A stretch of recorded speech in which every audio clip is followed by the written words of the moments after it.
The G20 summit is over and political bickering on all and sundry issues has started once again. This time, it is over uniforms.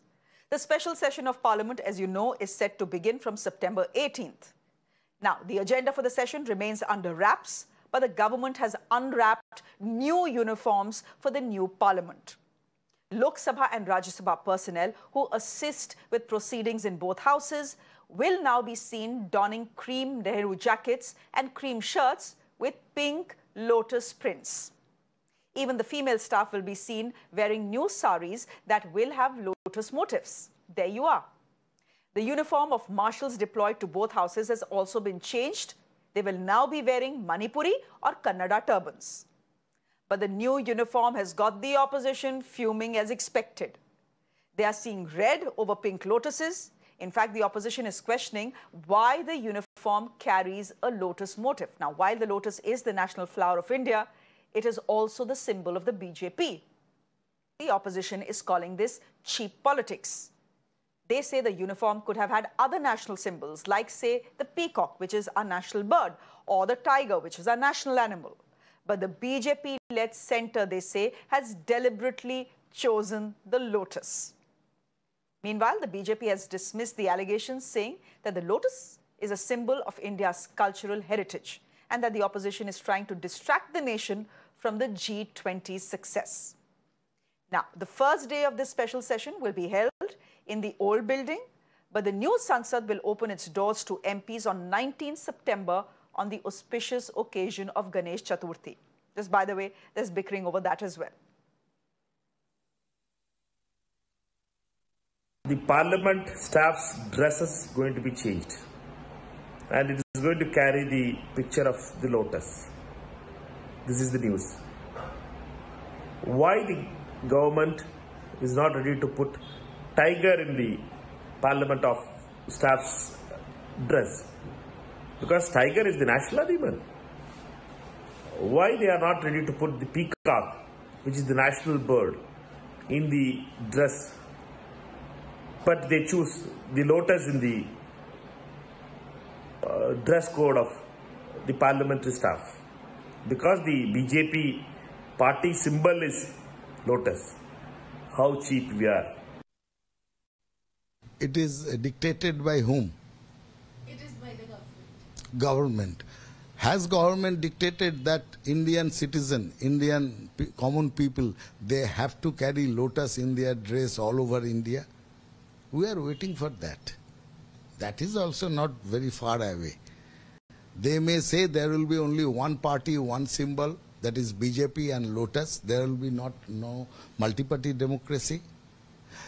It will be like North Korea, uniform Raj, only one party, one symbol. That kind of thing is not far away. I don't understand the Congress party. They do this again and again and ask questions for which there are very clear answers. Either it is their strategy to distract away from the overall celebration of the world of the successful G20. And if the lotus is there on the G20 logo, the lotus is there on the saris or the dresses of a parliamentary staff, that is basically a recognition and respect for the national flower. This is the fact. There is a leader of the UPA who said that people should not say Bharat Mata Ki Jai. So they have a problem with Bharat, they have a problem with lotus, they have a problem with India. They should find their own medication. Should we have a problem with the lotus? Charu Pragya is joining us on the broadcast, speaking on behalf of the BJP. She's the national spokesperson for the party. Ghanshyam Tiwari is spokesperson of the Samajwadi Party. Advocate Mahima Singh is the spokesperson for the Congress Party. Ladies and gentlemen, thank you very much for your time. Since we have two ladies on the show, I will start with the gentleman here on the show. Mr. Ghanshyam Tiwari, is the opposition forgetting that the lotus is also the national flower of this country? Thank you, Shreya. Thank you for having me on the show, and good evening to you, the viewers, and my fellow co-panelists.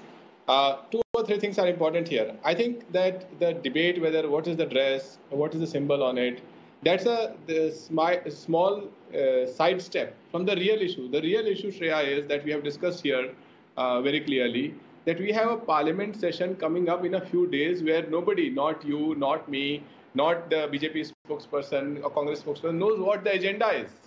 We are a laughing stock of a democracy, and it's a cruel joke that today BJP cabinet minister will indulge in a discussion on this dress or that symbol, but will not tell the country of 140 crore people, the largest democracy in the world, that what is the agenda of a parliament session. That is far more important than what the dress code is and what a symbol is. As far as the power of symbol and these things, it may be important to BJP. It may have been important to RSS that did not look at the Tiranga as the national flag for 50 years. But we as India Alliance, we believe that the nation has moved ahead and it is not looking at new gimmicks of BJP. It is looking at permanent long-term solutions that a new government has to provide towards inequality, towards job creation, towards fighting the price rise, towards this continuous hatred that BJP has systematically created in the country, and to bring harmony, to strengthen the constitution. So I will sidestep this debate and ask the BJP spokesperson, please tell us what is the agenda of a special session, especially at a time when the Prime Minister has the lowest record compared to other Prime Ministers in answering debates in Parliament, taking up questions in Parliament, or even attending the Parliament. Okay, fair point. You make a fair point, and maybe you take the right stand as well, Mr. Ghanshyam Tewari. But the fact is that your own alliance partners, the TMC and the Congress party, are the ones raising a hue and cry about the new uniform. Advocate Mahima Singh, Ghanshyam Tewari of the Samajwadi Party is saying this is just a side show. Why are we even talking about this? We should be talking about what is the agenda of this new session. Why is it wrapped in such secrecy? Point is, are you sweating over the small details and missing the big picture? Because the first criticism came from the Congress today. Jai Hind, I think it is a fair point that my colleague from the Samajwadi Party is making here. And what I would like to ask the BJP spokesperson, in addition to what my other colleague from India has asked, is does the parliament belong to the BJP alone in this country? Does the parliament belong only to the ruling dispensation in this country? Because first they call a special parliament session without any discussion with their counterparts, with the stakeholders of the democracy, which is all the opposition parties as well. Now they have decided on the uniform of the parliament staff, again without any consensus, without any discussion. So it is as if slowly the BJP is taking over the entire country, and the temple of democracy is just the beginning. And let me just remind you, in Martin Niemöller's words, the very famous poem which becomes relevant by the day, where first they came for socialists and I did not speak because I was not a socialist. Then they came for Jews and I did not speak because I was not a Jew. Similarly, in India, are we waiting for our turn? Are we waiting for the day when the BJP will make it compulsory for every citizen of this country to probably wear dresses bearing color scheme and symbols that represent the BJP? And I would certainly agree with, you played the statement by our honorable MP earlier, Mr. Manikam Tagore. I would resonate and say that yes, Saudi Arabia, North Korea, these are the countries that are known for that kind of stringent stances. And are we slowly following in suit? Because we saw a couple of days back when Mr. Biden wanted to speak with the press here, he was not allowed and he had to do so in Vietnam. And days after that, we see this, change in the uniform. It's very partisan. It reeks of tyranny, dictatorial mindset. And I think, yes, the question remains to be answered by the BJP spokesperson. What is the agenda? And why do you believe that the parliament only belongs to you, that the parliament belongs to the BJP alone? Okay. I think you're pushing it when you say that sometime in the future we'll all be wearing lotuses on our sleeves. Mahima Singh, we are a thriving, happy democracy. Chaotic, but a democracy by the end of it, and I don't see that changing. So I don't see us wearing uniforms of any color. But anyhow, you've raised some questions, and we have Charu Pragya who will be responding to the points that have been raised by the opposition party. Charu Pragya, the point that Manikam Tagore is making, the point that other opposition leaders are making is this: national symbol में क्या सिर्फ आपको national flower दिखता है, lotus? There is the peacock too, which is our national bird. That could have been part of the print or part of the uniform. There's the tiger as well. You could have printed that on the T-shirt as well. वो सब छोड़ दो, आपको सिर्फ lotus ही दिखता है हर जगह. देखिए प्रॉब्लम ये है ऑपोजिशन की Shreya, and a very good evening to you. They did not see the peacock decorating the new Lok Sabha because they decided to boycott the opening of the new parliament. They will not notice the new decor there. But hopefully this time when the parliament session is on, they will see that the lotus motif has been used to decorate the Lok Sabha. Now look at the hypocrisy and look at the irony. The Congress spokesperson says that this is so partisan. Now obviously all the parties have adopted symbols that are of relevance to them, that speak to them. Now the Congress symbol happens to be in the tricolor, saffron, white and green. You're using the colors of the flag. Do you see anybody criticizing you? And here you have a problem with the usage of the lotus motif, which is actually of cultural significance in India, which is our national flower, which is actually one of the flowers that our goddess uses. And all you can see here is a partisan motive. I'm sorry. I mean, you need to rise above all this. You are the party or the alliance which has decided to call itself INDIA. Now, that does not reek of political opportunism to you. It's very sad and, like I said, very hypocritical and very ironic. You maybe need to know that the process of choosing the new parliament uniform was started long back. All 18 NIFTs in the country have contributed. The top designers of this country have sent in their uniform samples, and an expert committee has chosen an outfit which looks both traditional, Indian, is comfortable, suited to all weather. I mean, you know, on one side, Ghanshyam ji se aap agree karke bolte ho, you don't want to be dragged into this debate. On the other side, you're the ones who started this debate. On one side, you see a lotus speaks of partisan politics to you. On the other side, you're comfortable using the tricolors in your own logo and calling yourself INDIA. Please decide, which side you are on. Because when I listen to discussions like this, I start thinking that you are the ones who are losing the plot. You are the ones who don't want to actually sit in on any debate that happens in the parliament. You'd rather walk out of the parliament. You'll stage all these walkouts and protests outside the parliament. Earlier this day, I had another debate, and somebody was doing a comparison between students and parliamentarians. I said, yeah, they're all outstanding. They'd rather be standing outside the parliament instead of being inside the parliament, participating in debates. You'll ask for the Prime Minister to speak in parliament, but when he speaks, you'd rather be outside again. So, first of all, let's understand that what is happening here in India today, the G20, it was a massive success. It was a mega success. This is the first time ever in 18 of these summits that all the nations have agreed to sign one single declaration. We've talked about making the world more inclusive, G20 more inclusive. We have included the 55 nations from the African Union here. We are moving leaps ahead, and here is what you are stuck in. So before you start criticizing the lotus, maybe go back to your party chiefs and talk about the tricolor that you're comfortable using in your own logo. Mahima Singh, I'll let you respond to that because that question is for you.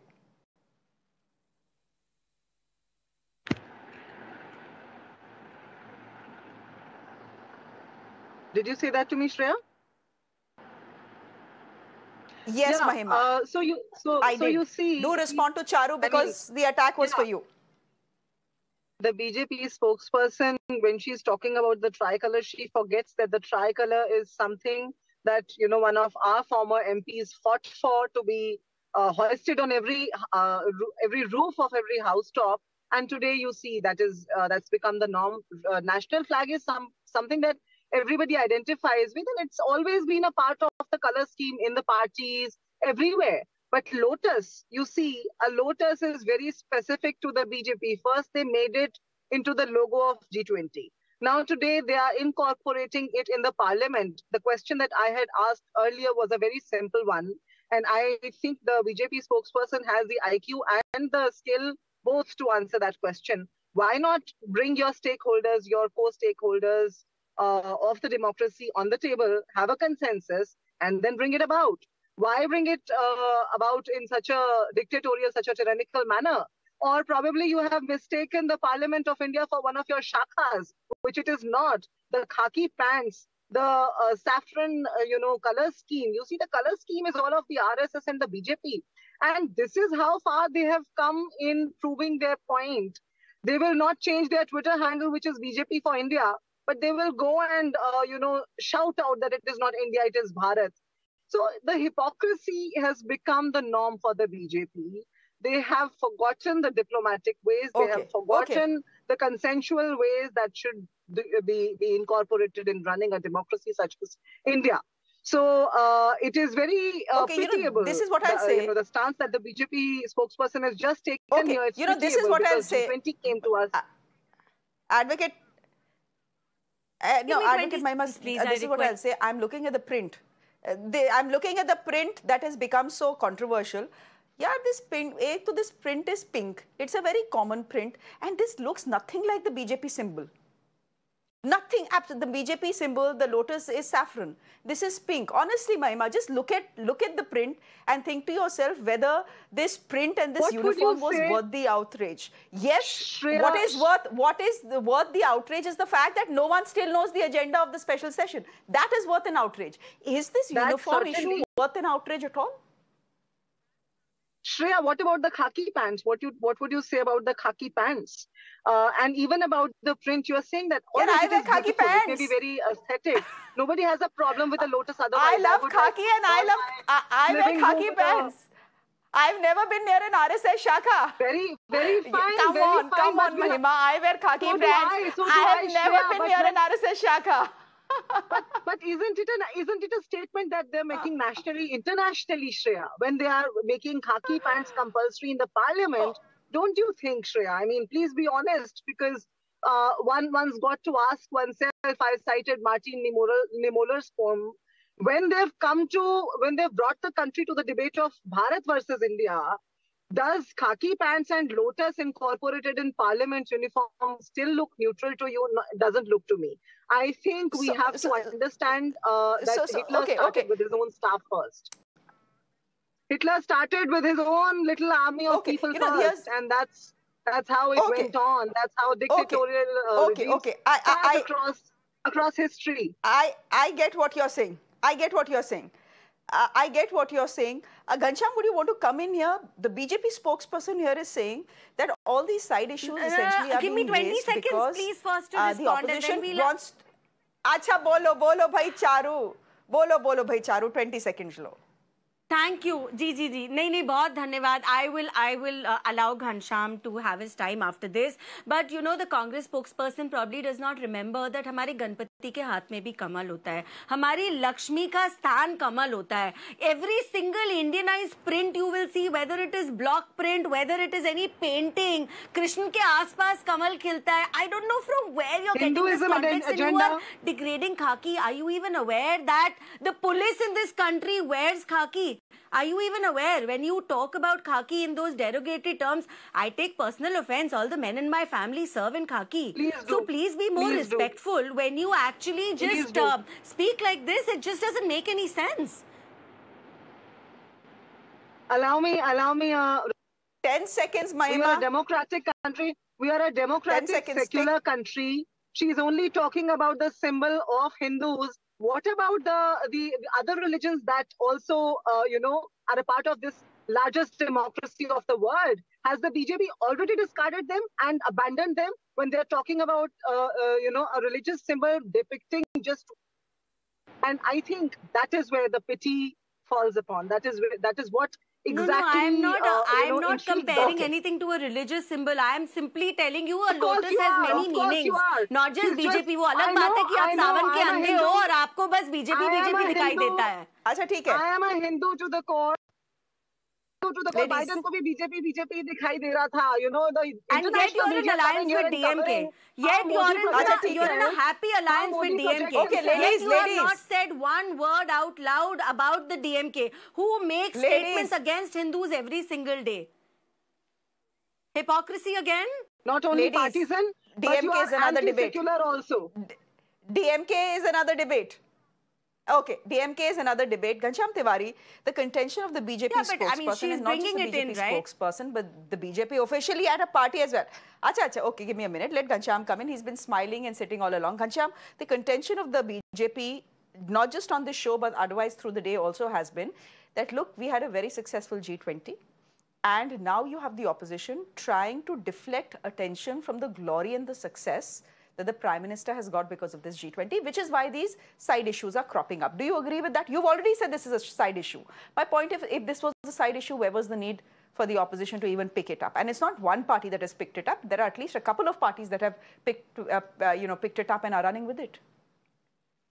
Things are important. There is no doubt that G20 was a mega success. It sets India up for a global leadership in a crisis-ridden world where the East doesn't meet the West. India is well placed, and it's a success of the Prime Minister, of the External Affairs Minister, and of the entire G20 team, including Mr. Amitabh Kant. That said, right after the day G20 was over, BJP turned it into a band baja barat discussion. Rather than talking about the strength of G20 and what it accomplished, it is their ministers that started jumping on the Sanatan Dharma issue, this issue, that issue.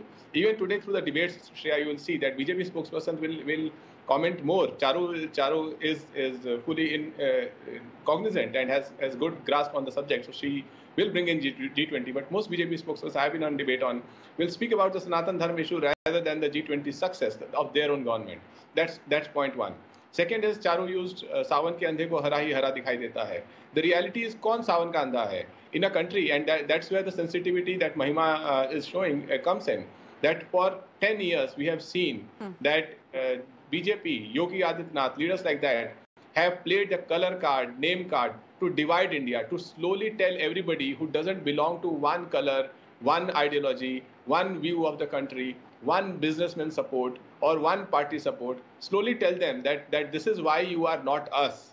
The whole idea, whether it was in Karnataka with respect to the dress of women, whether it is the use of colors in Uttar Pradesh, the whole idea, or Bajrang Dal controversy in Karnataka led by the Prime Minister, or saying कि हम कपड़ों से पहचानते हैं कौन जो है सरकार का विरोध कर रहा है. These are comments by the Prime Minister. So it is clear that for 10 years, BJP has painted a picture that they will be able to divide the country on the basis of these symbols. But in the context of what is happening in the country, that we are in a parliament where agenda is not known, it is important that we as opposition are let go of certain issues and ensure the focus of the country is on this model of dictatorship actually, that not a minister, not the media, not the opposition know about what is the agenda of the parliament. Okay. And therefore, Charu, I can just give you 20 seconds, but because I'm completely out of time on the show, I want to ask you this. What's the ego? The opposition is as much part of our democratic system as the BJP and the government is. Then what is the ego in letting them and everyone else in this country know what this special session of parliament is about? Why the big secrecy? Is it an ego कि तुमने हमसे पूछा क्यों? पूछा तो नहीं बताएंगे. Because I can't think of anything else. I'm sure you're not discussing India's nuclear secrets in the special session.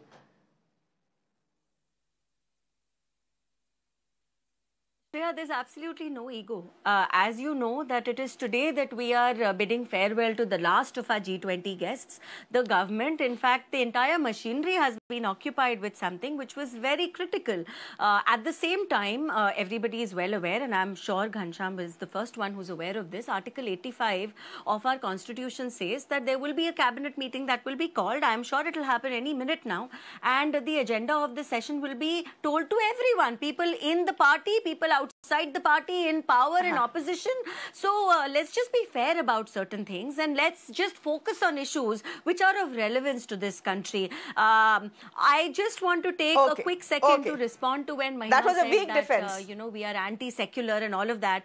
I don't agree. No, I don't agree, and I think it's very unfair to say that. So being secular does not mean that you side with the political party which puts down 80% of people in this country, which calls for our eradication. That's not being secular, madam. That is pseudo-secular. That is being anti-secular, actually. Okay. All right. Okay, we've heard from all sides. This was a good debate. Charu Pragya, thank you for joining us. Ghanshyam Tiwari, thank you. Advocate Mahima Singh, I'm sure you want to say something, but I'm completely out of time. We'll leave it there for the moment. Thank you guys for joining us. With that, I'm slipping into a quick break on the show. There's much more coming up on the other side. Do stay with us.